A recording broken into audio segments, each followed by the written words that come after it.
la hice cuando estuve en la rotación de interna y bueno, como ya sabéis, pues me parecía útil ahora volverla a presentar. Bueno, pues allá voy. La agitación psicomotriz se define como el estado de hiperactividad psíquica y motora de forma desorganizada, que conlleva una desorientación temporoespacial por esa capacidad por esa disgregación de la actividad psíquica, pero se conserva una orientación autopsíquica. El paciente sí que conserva su identidad. Puede asociarse a alteraciones afectivas del pensamiento y del estado de conciencia. Como he dicho, hay una hiperactividad psíquica y motora. Un segundo, que es el que me está pidiendo entrar. Sí. Hola, buenos días. Espera, que voy a...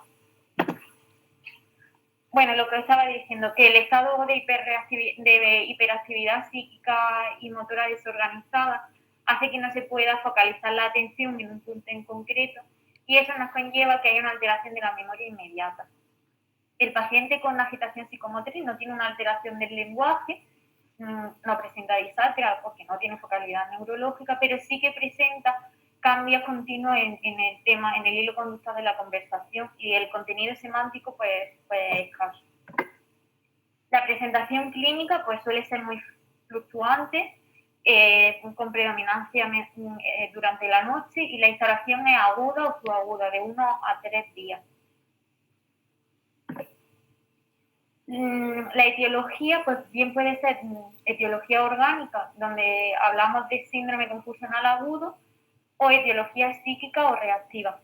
El motivo por el cual yo elegí este tema de cara a medicina interna fue porque a mí en la urgencia me llegó una paciente que en un principio iba a ser un ingreso, a mí me lo plantearon en la atención primaria como que la trasladaban para un ingreso social, que habían encontrado que la mujer pues era bebedora habitual y que estaba en la habitación, o sea, en casa, que se iba deteriorando en las actividades básicas y que era un ingreso social, que había amenazado a los vecinos con quemar la casa y hasta que era para introducirla en una residencia. La mujer tenía 50 años. Entonces, sí que era bebedora habitual y demás, pero yo lo planteé desde un principio, desde el punto de vista psíquico. Y claro, el psiquiatría me dijo que primero hay que descartar una patología orgánica, que yo, eso en mis primeras guardias del reúno, pues me resultaba un poco difícil.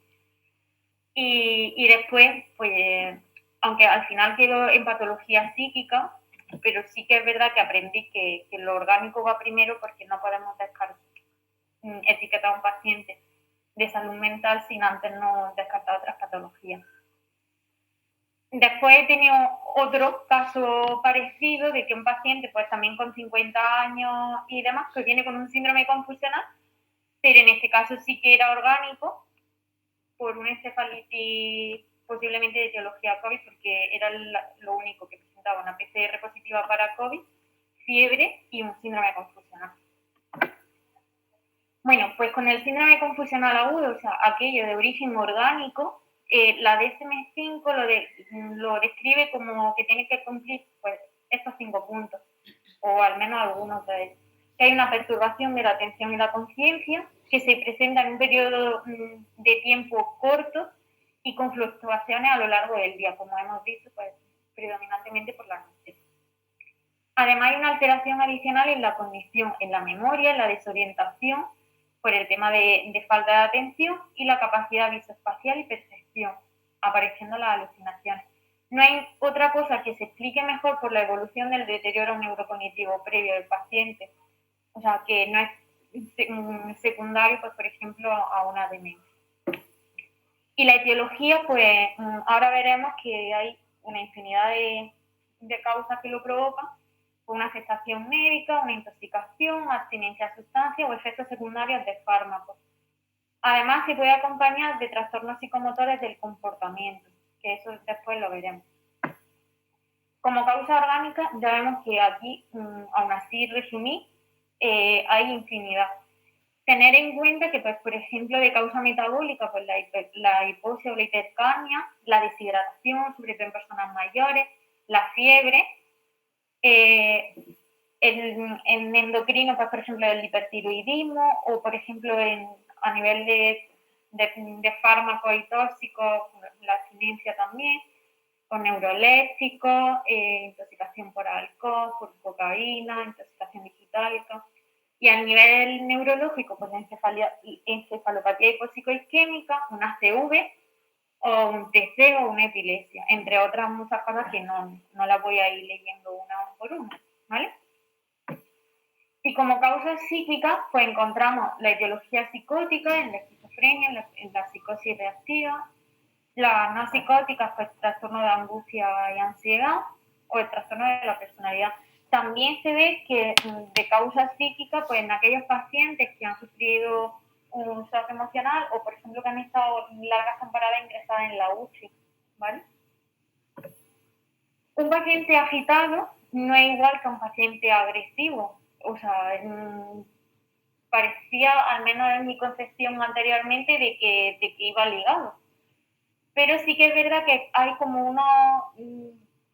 unos rasgos, unas características que a lo mejor nos ayuda un poco a separar, a dividir ese tipo de agresividad, o más bien identificarlo.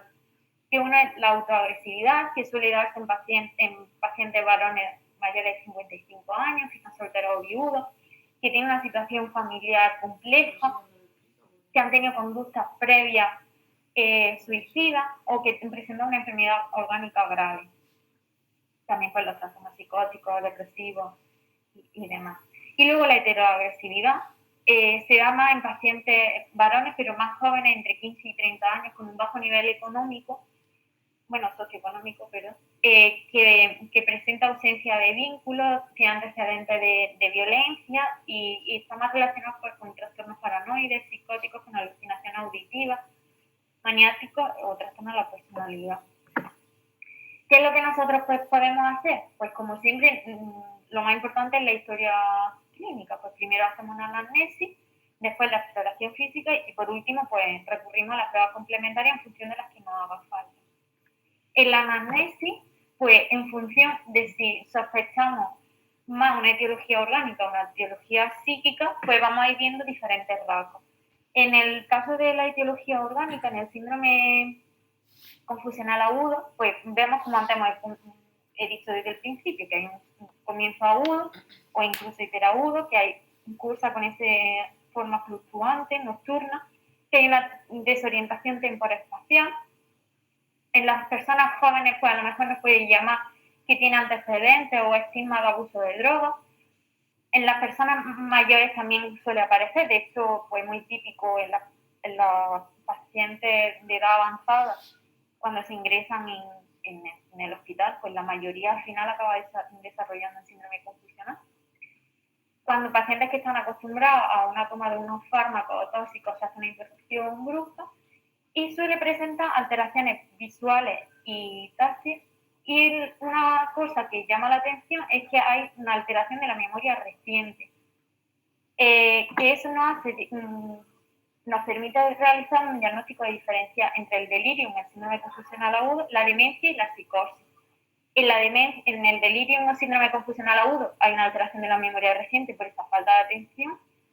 En la demencia, pues vemos que la memoria es previa, pues, la memoria remota, y en la psicosis pues no habría alteración de la memoria, ¿vale? ¿Qué factores son los que predisponen a tener un síndrome confusional? Pues aquellos pacientes con demencia, con ACV o pacientes muy medicados, que en un momento pues se deja de tratar. Y luego pues hay diferentes factores desencadenantes como pues, por ejemplo una infección o el dejar de tomar medicación. Para el síndrome confusional agudo hay una escala que es la escala CAM, que, bueno, más que una escala es un cuestionario para ayudar a hacer el diagnóstico, que básicamente pues habla de la desorientación, la atención y demás, ¿vale? Cuando hacemos una anamnesis y sospechamos un origen psiquiátrico o un origen psíquico, pues encontramos que el paciente tiene tanto antecedentes personales o en algunas ocasiones familiares de psicopatía, ha presentado episodios similares anteriormente, no hay una alteración de la atención ni de la conciencia y no hay alteraciones neurológicas y en muchas ocasiones pues sí que hay alucinaciones auditivas. Con respecto a las pruebas complementarias, pues como hemos dicho, desde un principio hay que descartar patología orgánica, pues hacemos un hemograma, una bioquímica, pues para ver cómo está la glicemia, los iones y el perfil renal, y luego pues también, en función del paciente, pues podemos sospechar, por ejemplo, una encefalopatía hepática, entonces pues también tendremos que pedir un perfil hepatobiliar, tendremos que hacer una gasometría arterial por si es una hipercamia o una hipoxemia, un sistemático de orina, y ya en función de lo que veamos, pues a lo mejor también una radiografía bilateral de tórax, he puesto PA, perdón. Un electro, tóxico o droga, y ya pues otras, pues si es necesario, pues sería un TAC de cráneo, una punción lumbar, una amoniemia o una coagulación, ¿vale? Entonces, ante un paciente con un síndrome confusional agudo, lo primero que hay que hacer es descartar el uso crónico de fármacos o una exposición aguda a sustancias. Entonces, hablamos o de medicamentos o de intoxicación, pues que el paciente tome sedantes, anticolinérgicos, hipnóticos, ansiolíticos, sobre todo en personas mayores, que sí que puede dar lugar a un síndrome confusional. O que haya una intoxicación, bien por una intoxicación accidental, pues por organofosforados, por ejemplo, o por sustancias de abuso, pues alcohol, alucinógenos, cocaína, anfetamina, opiáceos, en fin, el sinfín de sustancias de abuso. Una vez que hemos descartado eso, que no sea una exposición aguda o un uso crónico de medicamentos, pues descartar que no haya deprivación de sustancias, pues, por ejemplo, una deprivación alcohólica, una deprivación de hipnóticos, ansiolíticos, y una vez que descartamos eso, pues tenemos que descartar la enfermedad orgánica asociada, pues lo que hemos estado comentando, la encefalopatía metabólica, hipertensiva, un hematoma sutural, un TC, una encefalopatía de Wernicke, en función de lo que vayamos encontrando en la exploración, ¿vale? Y luego, ¿cómo prevenirlo? Esto está hecho a nivel de hospital, porque como era para interna, pues era lo que yo en un principio puse. Pues principalmente teniendo protocolos de orientación y estimulación cognitiva, que verdaderamente esto depende más de la familia que al final que del personal sanitario, porque no puede estar continuamente estando en la habitación estimulando al paciente.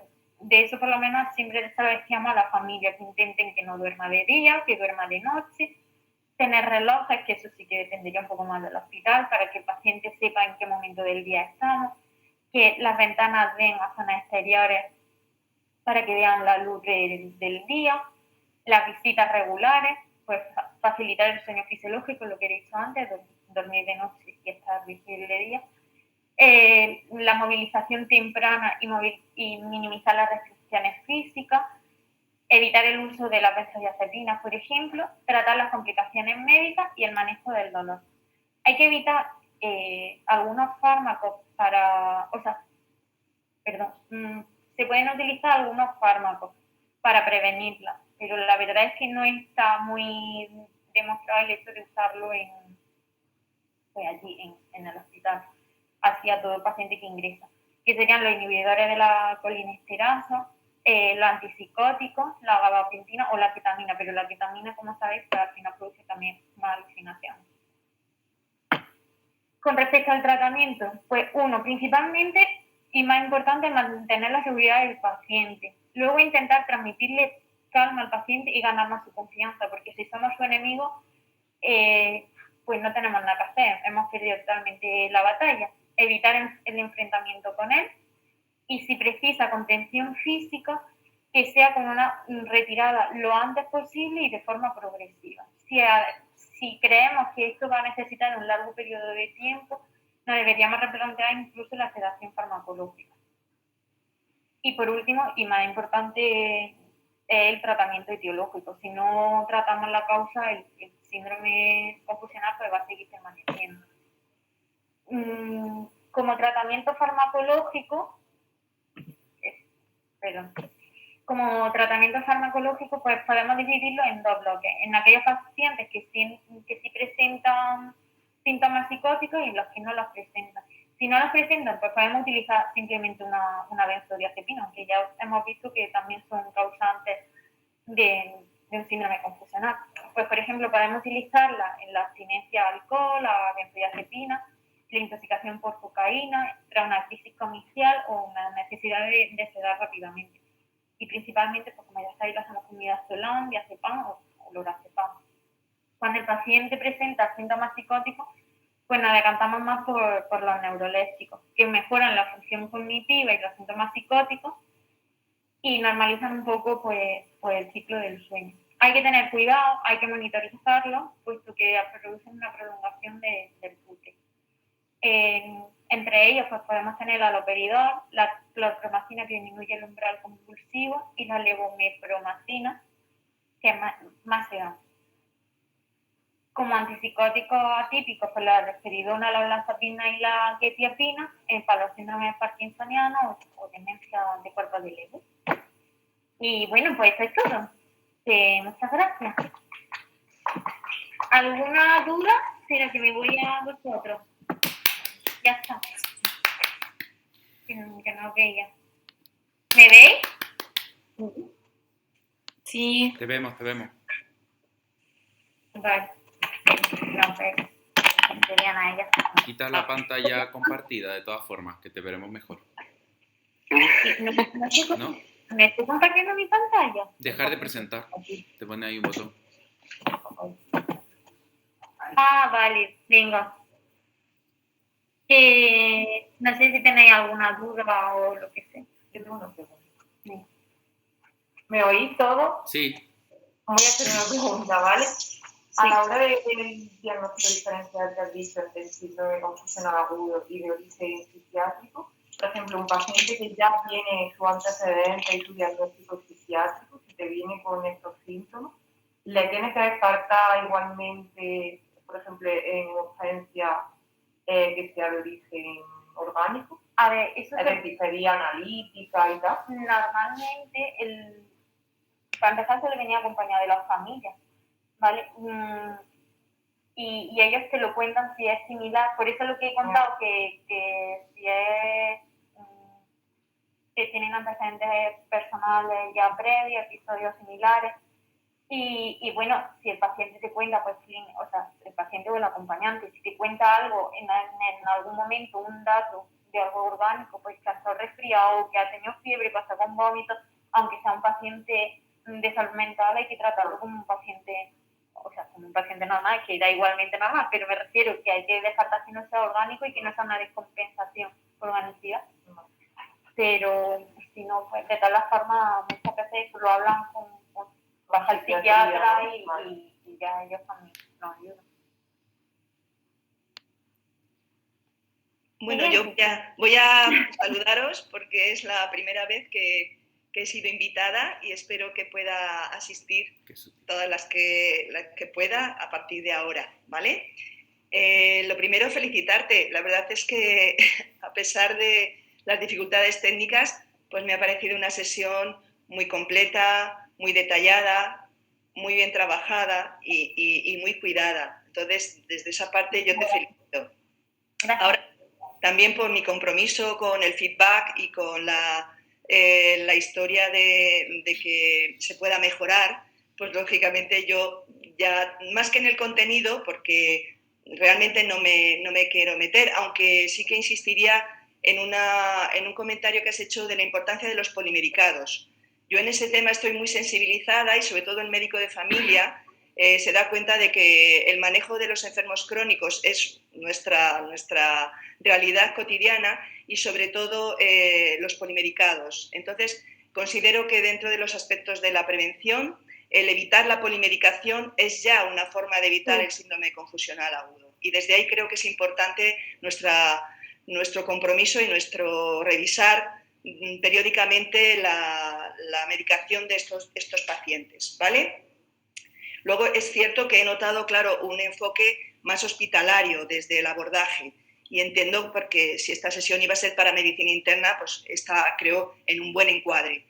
Lógicamente, cuando va a ser para atención primaria, sí que yo insistiría en más los aspectos de si te toca ir a un domicilio porque te llame la familia, o si está en la calle o está agrediendo.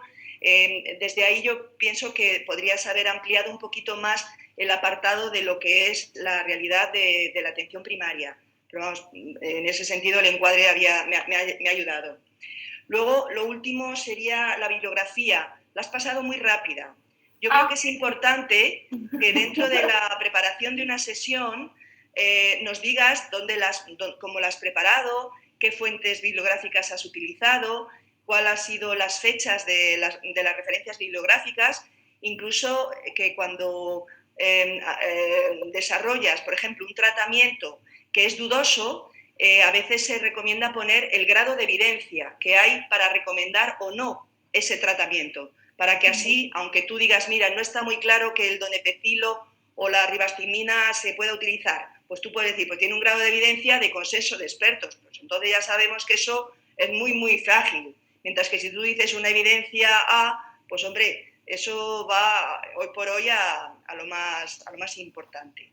Vale. Insisto, te felicito y de verdad que gracias por tu presentación. Vale, gracias. Yo quería, Inma, si puedo hacer un pequeño comentario también. Lo primero también felicitarte, a mí me ha encantado, la verdad.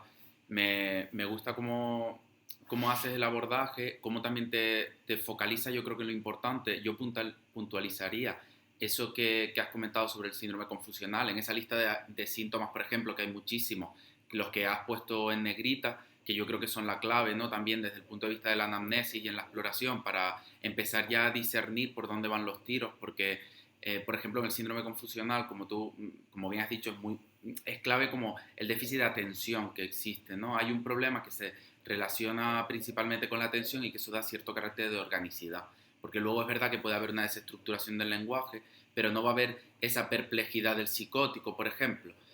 De todas formas, sí que el comentario que quería hacer es que cuando la pregunta que hacía Mariate, yo creo que es súper importante entender que los pacientes psiquiátricos tienen que seguir teniendo un abordaje biopsicosocial en todas sus consultas. Por eso a los pacientes psiquiátricos los seguimos médicos de familia y comunitaria y no se pueden abandonar a la psiquiatría, por mucho que la psiquiatría esté cada vez más englobando y haciéndose con más campos, ahora por ejemplo con la psiquiatría comunitaria, ¿no? o con la demanda directa de los pacientes. A veces se pierde un poco esa visión y los pacientes psiquiátricos ahora mismo están teniendo muchísimos problemas en cuanto a sus seguimientos. Son pacientes de riesgo, por ejemplo, en enfermedades cardiovasculares, que como ha dicho Inma, suponen a veces un riesgo de síndromes confusionales, pero son también pacientes que tienen un mayor índice de adicciones. Por lo tanto, también hay que tener en cuenta que pueden tener síntomas de intoxicaciones o de deprivaciones por esas adicciones.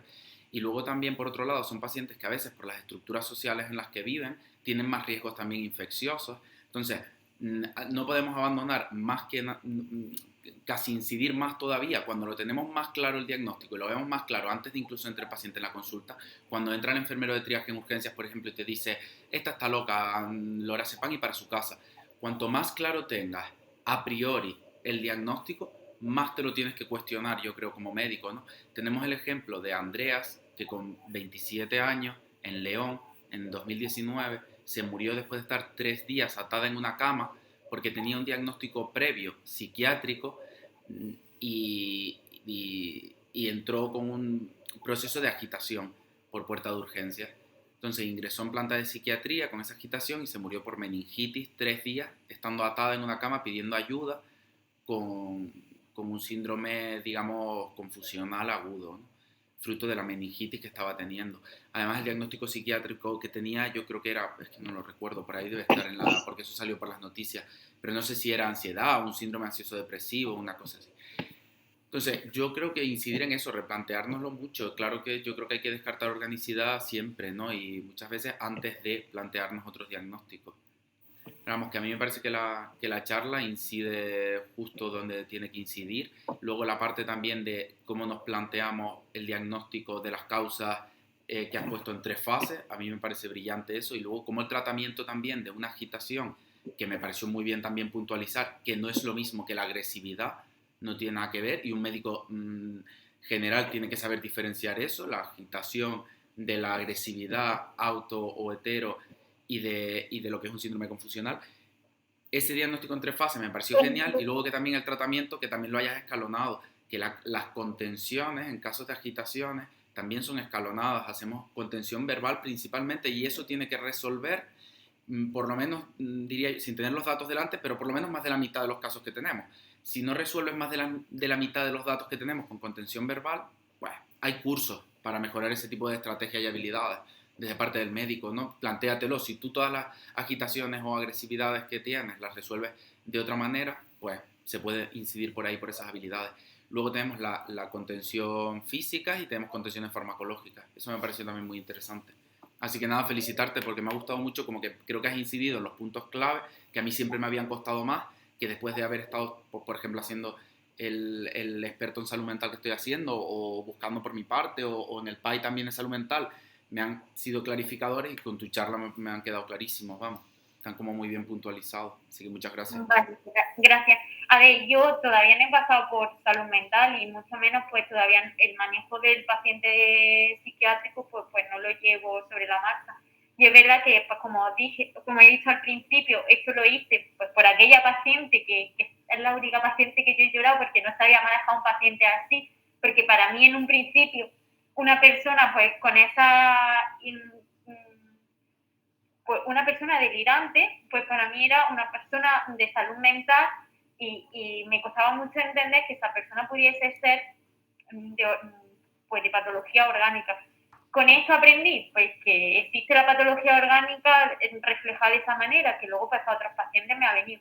Y otra cosa importante que yo creo que se debería saber, es que me ha pasado hace poco en una guardia, es que no todo paciente, tampoco todo el mundo está agitado a ver, ¿cómo le explico?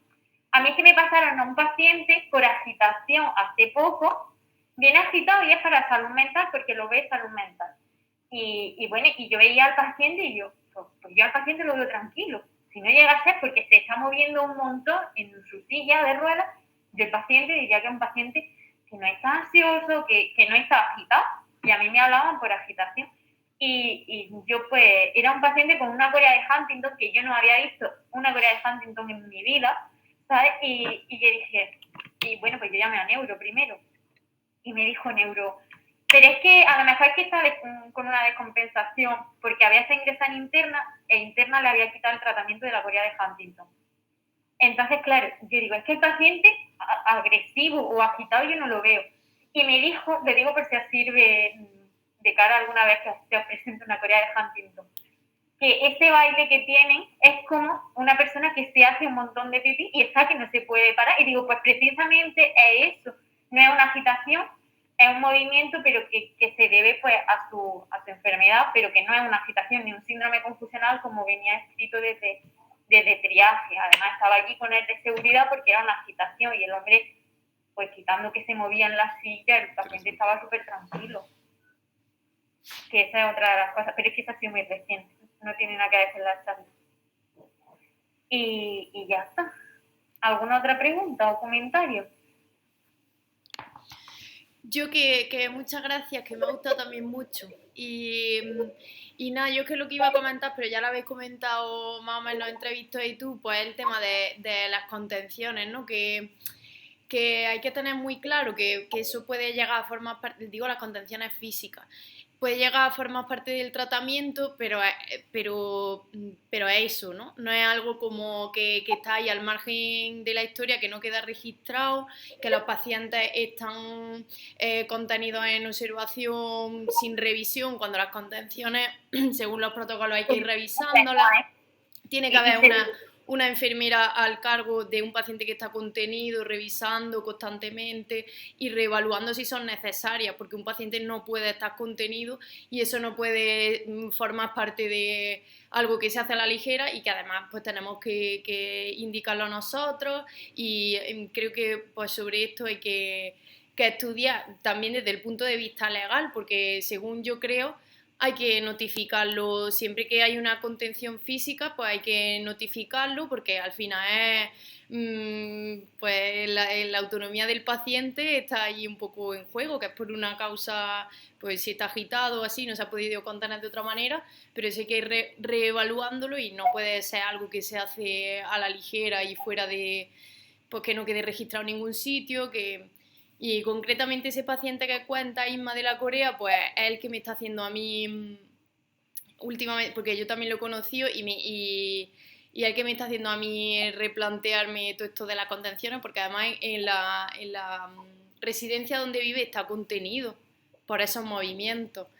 Y es en fin, que está contenido, y eso no está notificado en ningún sitio, y se están moviendo un poco para ver si eso es necesario y cómo se puede solucionar.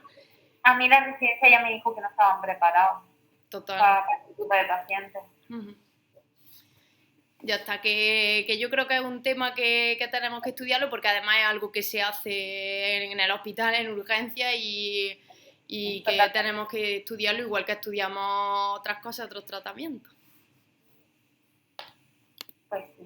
Mira, a colación de lo que estáis comentando, os adelanto que estamos teniendo contacto con Nani Granero, que es una enfermera que trabaja aspectos de bioética. Ella es máster en bioética.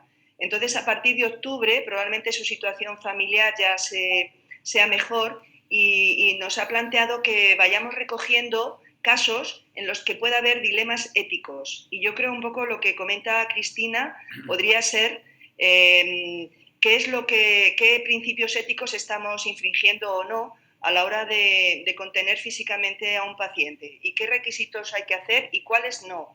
Sobre todo para que vosotros tengáis claro, cuando estáis haciendo algo o indicando algo a alguien, si realmente os avala la ética o no, o simplemente el repetir un modelo que estáis viviendo en los entornos donde estéis formándoos. Entonces, probablemente hacia el otoño podamos trabajar con Nani casos concretos de dilemas éticos, ¿vale?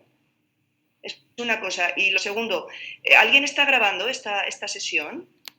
Yo. ¿Quién eres yo? ¿Elena? Cristina. Cristina, perdona.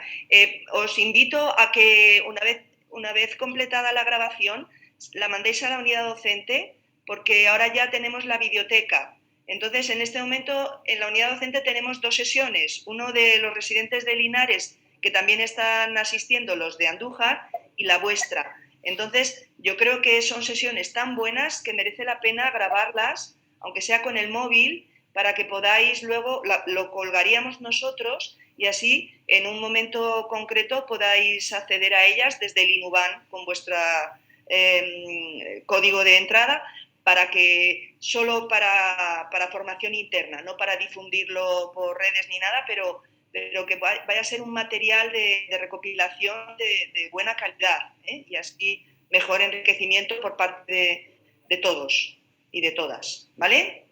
Pues vale. Gracias, luego ya hablamos, Cristina, de cómo nos la mandas. ¿Bien? Vale, perfecto.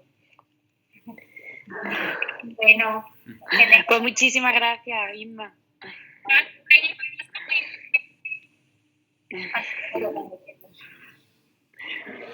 Bueno. Muchas gracias, Isma. Muchas gracias. Gracias. Hasta luego. Gracias. Adiós. Adiós a todos y a todas. Hasta luego.